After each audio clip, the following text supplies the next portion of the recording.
Mano. Prazer revê-lo. Obrigado. Mano, no Cruzeiro pós Paulo Bento, no Inter pós Medina e agora no Grêmio pós Gustavo Quinteiros, você é chamado no meio da temporada para substituir um técnico estrangeiro. Qual a dificuldade de, no meio da temporada, substituir um técnico com um modelo de jogo diferente do habitual no Brasil e dar resposta rápida em um contexto assim? É uma virtude do seu trabalho? O torcedor do Grêmio pode esperar isso com base no teu histórico? Resposta rápida? Bom, boa tarde a todos. Primeiro dizer do orgulho de estar de volta a essa casa, depois de 20 anos. Achei até que demorou um pouco.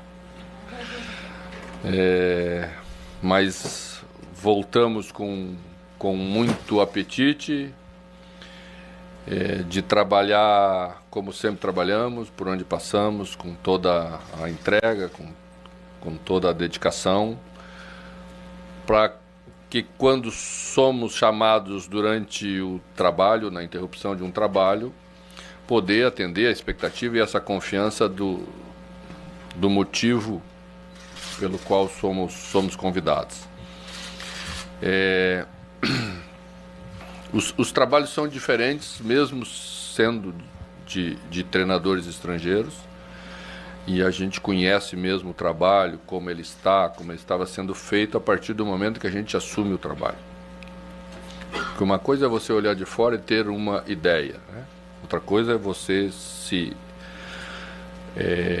atualizar em relação aos fatos, em relação à situação, se acompanha muito hoje, se tem dados de tudo, então você passa nesses dias passar a estudar isso para saber como você vai intervir no processo. A questão geralmente não é só modelo de jogo, conceito de jogo, é conceito de treinamento, porque todos têm a sua linha, acreditam, porque provavelmente foram vencedores com essa linha, mas ela nem sempre serve para o futebol brasileiro, que joga de 3 em 3 dias, que tem a sua característica própria, que tem a sua dimensão continental no país, que tem uma sucessão de campeonatos muito duros e que a grandeza do clube exige que sempre estejamos vencendo, conquistando para que o trabalho tenha continuidade, tenha sequência. Então é isso que vamos fazer nos primeiros dias. Estamos trabalhando com muitos profissionais com quem já trabalhamos e confiamos muito nas suas avaliações. Estamos fazendo isso nessas primeiras horas.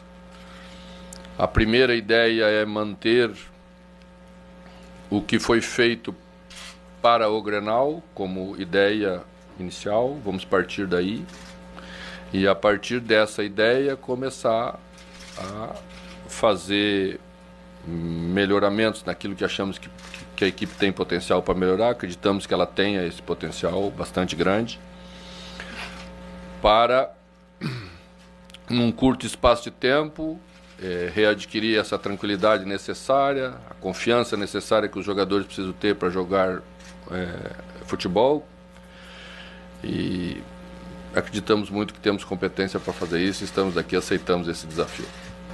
Tudo bem, mano? Boa tarde aqui. Prazer também revê-lo. Além do seu retorno, depois de 20 anos, e por coincidência a mesma data, 21 de abril de 2005 para 21 de abril de 2025, o Grêmio ele pode confirmar também nos próximos dias o retorno do Filipão, só que como coordenador técnico. Queria saber de ti o seguinte: vocês já conversaram sobre isso? Já tem uma ideia delimitada de trabalharem juntos? E isso já também lhe foi passado que o Filipão ele estará com você no vestiário nos próximos dias também? Olha, nós não conversamos sobre esse assunto especificamente, mas eu tenho trabalhado com grandes profissionais do futebol brasileiro por aí e acho que todos eles têm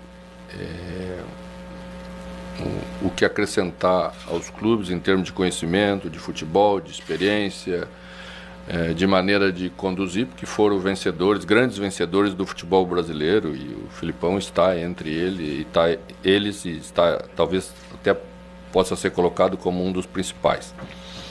Eu não tenho problema para trabalhar com ninguém, sempre me adequei nos lugares que cheguei, né? E o Grêmio vai decidir aquilo que ele quer fazer e que é melhor para o Grêmio. Mano, bom dia. Aqui à esquerda, tua direita. Queria te perguntar, você mencionou ali esses aspectos da tua personalidade, de às vezes brigar, de ser muito autêntico. Nos 2 últimos trabalhos pelo Fluminense, pelo Corinthians, teve ali alguns atritos com jogadores que até podem ser considerados normais, mas eles acabaram acontecendo na frente das câmeras. De que forma você vê isso impactando a sequência da tua carreira e se esses são exemplos do que é essa tua autenticidade e como isso ajuda, por exemplo, na questão da gestão do grupo? Obrigado. Olha, às vezes a gente passa do ponto na beirada do campo porque é uma tensão bastante grande. Alguns são um pouquinho mais salientados, outros não, de acordo com os amores e os ódios que a gente constrói durante a carreira. Eu nunca tive dificuldade para me relacionar com os meus jogadores, tive nenhum problema sério nos últimos trabalhos que fiz, né? E sempre penso que isso não é o mais importante para aquilo que é a avaliação que se faz de um trabalho. O importante é o que a equipe faz dentro do campo, como ela se comporta, e assim vai ser aqui também. Boa tarde, mano. Bem-vindo. Preciso falar em priorização de competição, né? Mas devido a essa sinergia que você tem, que o clube tem, a torcida tem com essa competição, terá um olhar todo especial para a Copa do Brasil? Olha, o Campeonato Brasileiro ficou tão difícil que não dá para a gente não levar ele muito a sério em todas as suas rodadas, né? Acho que se estabelece nos últimos anos uma paridade muito grande. A gente olhava antes o início de competição, você olhava para a tabela e dizia assim, esses aqui não vão chegar aqui na parte de cima, hoje chegam na parte de cima. O início do campeonato já mostrou isso, como esperamos aí em termos de equilíbrio, então não dá para dizer que você vai priorizar essa ou aquela. Às vezes, durante a semana, você pode decidir fazer isso um pouquinho mais para lá, um pouquinho mais para cá. Mas o que eu acredito muito hoje é você ter um elenco de qualidade. Não precisa ser jogadores acima da média, porque são muito difíceis de contratar e até de achar hoje no futebol brasileiro, mas ter uma equipe toda ela bem preparada para, quando necessário estar em campo, poder não deixar cair o rendimento e você poder ir rodando 2, 3 jogadores por rodada. Eu acho que os exemplos dos últimos anos mostraram que esse é o caminho. Boa tarde, mano. Tudo bem?